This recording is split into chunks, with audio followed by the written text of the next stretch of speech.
10ാം തരം കേരള പാഠാവലിയിലെ 3ാമത്തെ യൂണിറ്റിലെ 2ാമത്തെ പാഠഭാഗമാണ് ബത്തേരിക്കടുത്ത് മലങ്കരയിൽ. പി രാമചന്ദ്രൻ്റെ കാറ്റേ കടലെ എന്ന സമാഹാരത്തിൽ നിന്നെടുത്തിട്ടുള്ളതാണ് ബത്തേരിക്കടുത്ത് മലങ്കരയിൽ. പാഠഭാഗത്തിൻ്റെ ആശയവും ചോദ്യോത്തരങ്ങളും നമുക്ക് ഇന്ന് പരിചയപ്പെടാം. പാഠഭാഗത്തിൻ്റെ തുടക്കത്തിൽ കൊടുത്തിരിക്കുന്ന വാക്യം നമുക്കൊന്ന് പരിശോധിക്കാം. ജൈവ നദീതീരങ്ങളിൽ ഡിജിറ്റൽ ഗ്രാമങ്ങൾ തീർത്ത് അവിടെ നാം ഇളവേൽക്കുന്നു. ജൈവ നദീതീരങ്ങളിൽ പോലും ഡിജിറ്റൽ ഗ്രാമങ്ങൾ തീർത്ത് ഇളവേൽക്കുന്ന പുതിയ കാലത്തെ മനുഷ്യരുടെ മനോഭാവത്തെ പരിഹസിക്കുകയും വിമർശിക്കുകയും ചെയ്യുന്നതാണ് ഈ വാക്യം. പരിസ്ഥിതി സ്നേഹം എന്നത് കേവലം വർത്തമാനമായി മാറുന്ന ആത്മാർത്ഥതയില്ലാത്ത അഭിനവ കപട പരിസ്ഥിതിവാദികളെ കണക്കറ്റ് പരിഹസിക്കുന്ന വാക്കുകൾ. പരിസ്ഥിതി സ്നേഹം എന്നത് കേവലം വർത്തമാനമായി മാറുന്ന ആത്മാർത്ഥതയില്ലാത്ത അഭിനവ കപട പരിസ്ഥിതിവാദികളെ കണക്കറ്റ് പരിഹസിക്കുന്ന വാക്കുകൾ. ആരും പറയാത്ത സത്യത്തെ ഇവിടെ വെളിപ്പെടുത്തുന്നു. പുതിയ കാലത്ത് പാരിസ്ഥിതിക അവബോധം പ്രതിഫലിപ്പിക്കുന്ന കവിതയാണ് ബത്തേരിക്കടുത്ത് മലങ്കരയിൽ. സുഹൃത്തിൻ്റെ വാടക വീടിൻ വരാന്തയിലിരുന്ന് പ്രകൃതി ദൃശ്യം ആസ്വദിക്കുകയാണ് കവി. ദൂരെയായി നെൽപ്പാടം, ഞാറ്റടി പച്ച, ചാറ്റൽ മഴ, ചേറിൻ്റെ മണം, പോത്തിനെ പൂട്ടുന്ന കുറുമർ, കാക്കകൾ, കൊക്കുകൾ, ഇതെല്ലാം കവി മനസ്സിനെ തൊട്ടുണർത്തുന്നു.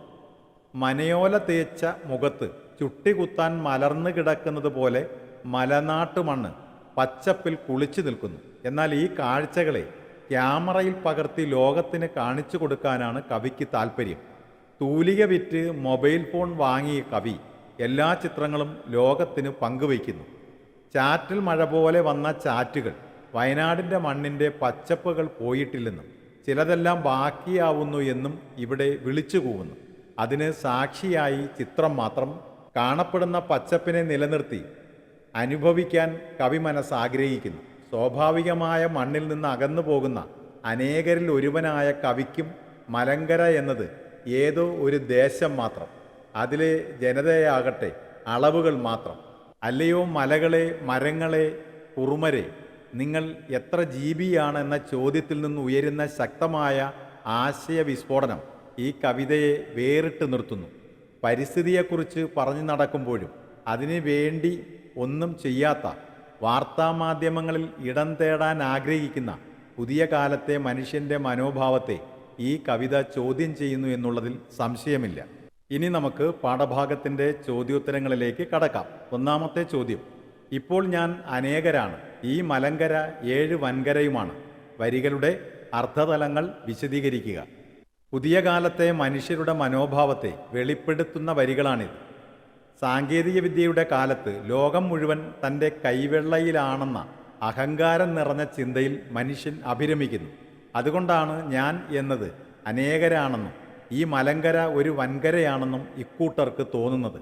ബത്തേരിക്കടുത്ത് മലങ്കരയിൽ സുഹൃത്തിൻ്റെ വാടക വീട്ടിൽ വരാന്തയിലിരുന്ന് കാണുന്ന കാഴ്ചകളിൽ നിന്ന് വരാന്ത എന്നത് മറ്റൊരു ദേശമാണെന്നും ലോകം മുഴുവൻ തൻ്റെ നിയന്ത്രണത്തിലാണെന്നും തോന്നുന്നത് ഇത് അഹങ്കാരത്തിൻ്റെ അടയാളപ്പെടുത്തലും അഭിപ്രായവുമാണ്. 2ാമത്തെ ചോദ്യം: ക്യാമറ തുടരെ ക്ലിക്കി, പൊൻതൂലിക വിറ്റ് കിടിലൻ ഫോണൊന്ന് വാങ്ങിച്ചു ഞാൻ, ഞൊടിയിൽ പടം അപ്ലോഡ് ചെയ്തു, വന്നു കമൻറ്റുകൾ തിരുതകൃതിയായി ചാറ്റ്. സുസ്ഥിര വികസന കാഴ്ചപ്പാടുകളോട് മുഖം തിരിച്ചു നിൽക്കുന്ന സമൂഹത്തിൻ്റെ മനോഭാവത്തെ പരിഹസിക്കുകയല്ലേ കവി ചെയ്യുന്നത്? വിമർശനാത്മകമായി വിലയിരുത്തുക. വിമർശനാത്മകമായി വിലയിരുത്തുമ്പോൾ ശ്രദ്ധിക്കേണ്ടത് കാര്യകാരണ സഹിതം സ്വന്തം അഭിപ്രായം രേഖപ്പെടുത്തുക എന്നുള്ളതാണ്. മണ്ണിനെയും മനുഷ്യനെയും അടുത്തറിയുമ്പോഴാണ് നാം ശരിയായ തരം മനുഷ്യരാകുന്നത്. തൻ്റെ ചുറ്റുപാടും കാണുന്ന പച്ചപ്പാണ് സമൃദ്ധിയെന്നും വികസനമെന്നും ചിലർ കരുതുന്നു. അത്തരത്തിലുള്ളവരെ കവി ഇവിടെ പരിഹസിക്കുകയാണ്. തൂലിക വിറ്റ് മൊബൈൽ വാങ്ങി ഫോട്ടോയെടുത്ത് ചിത്രങ്ങൾ പങ്കുവയ്ക്കുന്നതോടൊപ്പം കമൻറ്റുകൾ കൂടി പ്രതീക്ഷിക്കുന്ന ഇക്കൂട്ടർ ശരിയായ തരം സുസ്ഥിര വികസന കാഴ്ചപ്പാടുകൾ ഉള്ളവരല്ല. ഇവരാകട്ടെ സ്വന്തം സുഖത്തിലും പ്രശസ്തിയിലും കോൾമയർ കൊള്ളാൻ ആഗ്രഹിക്കുന്നവരാണ്. കവിത കേവലമായ ഒരാശയത്തിനപ്പുറം ശക്തവും വ്യക്തവുമായ ഒരാശയത്തെ ഇവിടെ അനാവരണം ചെയ്യുന്നു. 3ാമത്തെ ചോദ്യം: മനയോല തേച്ച് മുഖം കാട്ടി ചുട്ടിക്ക് മലർന്നു കിടക്കുകയല്ലേ മലനാട്ടുമണ്ണ്? കേരളത്തിൻ്റെ ഭൂപ്രകൃതിയും സംസ്കാരത്തെയും സമന്വയിപ്പിച്ചത് എത്രമാത്രം ആകർഷകമായിട്ടുണ്ട്? വരികൾ വിശകലനം ചെയ്ത് കുറിപ്പ് തയ്യാറാക്കുക. കേരളത്തിൻ്റെ ഭൂപ്രകൃതിയും സംസ്കാരവും വിളിച്ചറിയിക്കുന്ന വരികളാണിത്. മനയോല തേച്ച് മുഖം കാട്ടി ചുട്ടിക്ക് മലർന്നു കിടക്കുകയാണ് മലനാട് എന്ന പ്രയോഗത്തിൽ നമ്മുടെ സാംസ്കാരിക പൈതൃകം തിരിച്ചറിയാൻ കഴിയും. കവികൾ, എഴുത്തുകാർ നമ്മുടെ പ്രകൃതിയെയും സംസ്കാരത്തെയും മറ്റാരേക്കാളും തിരിച്ചറിയുന്നവരാണ്. അത്തരമൊരു രേഖപ്പെടുത്തലാണ് ഈ വരികൾ തെളിയുന്നത്. സമ്പന്നമായ കലാപാരമ്പര്യമുള്ള നാടാണ് നമ്മുടേത്. ഇത് തിരിച്ചറിയുന്നതോടൊപ്പം കപട പരിസ്ഥിതിവാദത്തെയും കവി തിരിച്ചറിയുന്നുണ്ട്. നാലാമത്തെ ചോദ്യം, നമുക്ക് എന്തെങ്കിലും ചെയ്യണം. നാളേക്കൊരു തുണ്ട് പച്ചപ്പെങ്കിലും നിർത്തണം. ഈ പടമെടുക്കാനിരുന്ന വീടും കുടിയിരിപ്പും എത്ര സെന്റ് വരും? ഇത്തരം നിലപാടുകൾ പരിസ്ഥിതി സംരക്ഷണത്തിന് സഹായകമാകുമോ? കാഴ്ചപ്പാടുകൾ അവതരിപ്പിക്കുക. പരിസ്ഥിതിയും പരിതസ്ഥിതിയും രണ്ടാണ്. ഇത് നമ്മൾ തിരിച്ചറിയേണ്ടതുണ്ട്. വ്യത്യസ്ത പരിതസ്ഥിതികൾ ശരിയായ ക്രമത്തിലും ഘടനയിലും സംയോജിച്ച് പരിസ്ഥിതി സൃഷ്ടിച്ചെടുക്കുന്നു. എന്നാൽ ഇവിടെ കപട പരിസ്ഥിതി സംരക്ഷണ മനോഭാവമുള്ള വ്യക്തികളെ കവി പരിഹസിക്കുന്നു.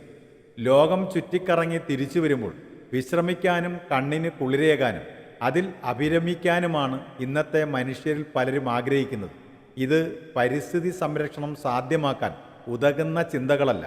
പ്രകൃതിയെ സ്വാഭാവികമായി നിലനിർത്താൻ ആഗ്രഹിക്കുന്നുവെങ്കിൽ അതിന് ബോധപൂർവമായ ശ്രമമാണ് ഉണ്ടാവേണ്ടത്. അഞ്ചാമത്തെ ചോദ്യം, പരിസ്ഥിതി സ്നേഹം പ്രകടനപരതയായി മാറുന്നതിനോടുള്ള പ്രതിഷേധം ഏതെല്ലാം തലങ്ങളിലാണ് കവിതയിൽ ആവിഷ്കരിക്കുന്നത്? വിശകലനം ചെയ്ത് ആസ്വാദനം തയ്യാറാക്കുക. മലയാള സാഹിത്യത്തിൽ തൻ്റേതായ വ്യക്തിമുദ്ര പതിപ്പിച്ച എഴുത്തുകാരനാണ് പി രാമചന്ദ്രൻ. കപട പരിസ്ഥിതി സ്നേഹത്തെ പരിഹസിക്കുകയും വിമർശിക്കുകയും ചെയ്യുന്ന കവിതയാണ് ബത്തേരിക്കടുത്ത് മലങ്കരയിൽ. സുഹൃത്തിൻ്റെ വാടക വീട്ടിലിരുന്ന് കവി മനോഹരമായ ദൃശ്യം ആസ്വദിക്കുന്നു. ഞാറ്റടിപ്പച്ചയും ചാറ്റൽ മഴയും പോത്തുപൂട്ടും കുറുമരും കാക്കകൾ കൊക്കുകൾ എന്നിങ്ങനെ കവി മനസ്സിനെ ആകർഷിക്കുന്ന കാഴ്ചകൾ. മനയോല തേച്ച് മുഖത്ത് ചുട്ടികുത്താൻ മലർന്നു കിടക്കുന്നത് പോലെ മലനാട്ടു മണ്ണ്. ഇത്തരം കാഴ്ചകളിലൂടെ കവി മനസ്സ് കടന്നു പോകുമ്പോൾ തന്നെ അത് ക്യാമറയിൽ പകർത്താനും ലോകത്തിന് കാണിച്ചു കൊടുക്കാനുമാണ് താല്പര്യം. തൂലിക വിറ്റ് മൊബൈൽ ഫോൺ വാങ്ങുന്ന കവി അതിലൂടെ എല്ലാ ചിത്രങ്ങളും ലോകത്തിന് മുന്നിൽ പ്രദർശിപ്പിക്കുന്നു. കമൻറ്റുകൾ ചാറ്റൽ മഴ പോലെ വന്നു. വയനാടിൻ്റെ പച്ചപ്പുകൾ പോയിട്ടില്ലെന്നും ചിലതെല്ലാം ബാക്കിയുണ്ടെന്നും വിളിച്ചുകൂവി ഈ ചിത്രങ്ങൾ അതിന് സാക്ഷിയാണെന്നവർ പറയുന്നു.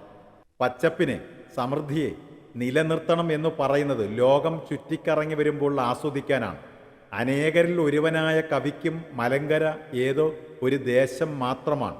ഇൻ്റർനെറ്റും ഉപഗ്രഹ ചാനലും സാങ്കേതിക വിദ്യയും ലോകം ഭരിക്കുന്ന പുതിയ കാലത്ത് ശക്തമായ ചോദ്യം ചോദിച്ചുകൊണ്ടാണ് കവിത അവസാനിക്കുന്നത്. അല്ലയോ മലകളെ, മരങ്ങളെ, കുറുമരെ, കുറിച്യരെ, നിങ്ങൾ എത്ര ജീവിയാണ്? മണ്ണിൻ്റെ മനസ്സറിയാത്ത, പരിസ്ഥിതിയുടെ പൾസറിയാത്ത പുതിയ കാലത്തെ മനോഭാവത്തെ വിമർശിക്കുകയും പരിഹസിക്കുകയും ചെയ്യുകയാണ് ഇവിടെ കവി.